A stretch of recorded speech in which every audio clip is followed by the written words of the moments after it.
Баршаңызға сәлем, сіздермен бірге Ақ Дастархан YouTube арнасы. Бүгін біз сіздермен дәл осындай чесноктан икра жасайтын боламыз. Ең алдымен бізге керек заттар: помидор, қызыл болгарский, пияз қажет болады және өте көп мөлшерде бізге чеснок қажет болады. Бұл икра өте дәмі ерекше болып шығады. Ең алдымен пиязымызды алып, осылай майда етіп бөліктерге бөліп шығамыз. Пияздың көп болғаны да дұрыс. Міне пиязымыз дайын болды.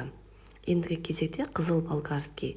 Болгарскийдің кез келген түрін пайдалансаңыздар болады, бірақ қызарып әдемі болу үшін осындай қызыл болгарский болғаны дұрыс. Міне дайын болды. Енді помидорымызды да дәл осылай үлкен етіп бөліктерге бөліп шығамыз. Қызанақ пен помидордың екеуінің көлемі бірдей болған дұрыс. Міне дайын болды. Және бізге чеснок қажет болады.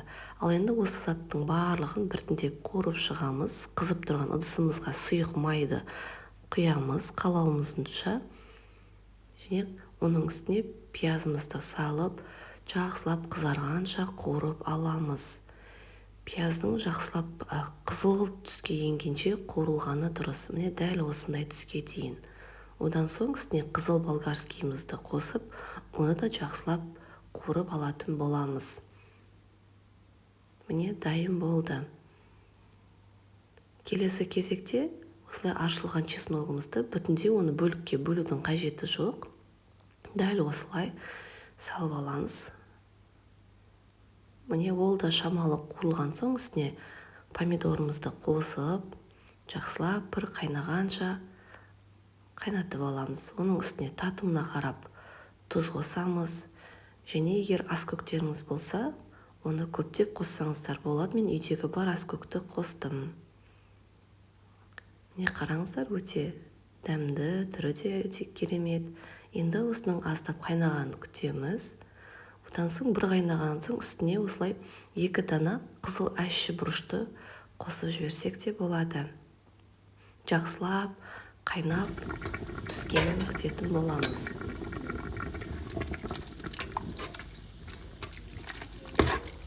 Міне осындай чеснок пісуі керек бізде, ең маңыздысы.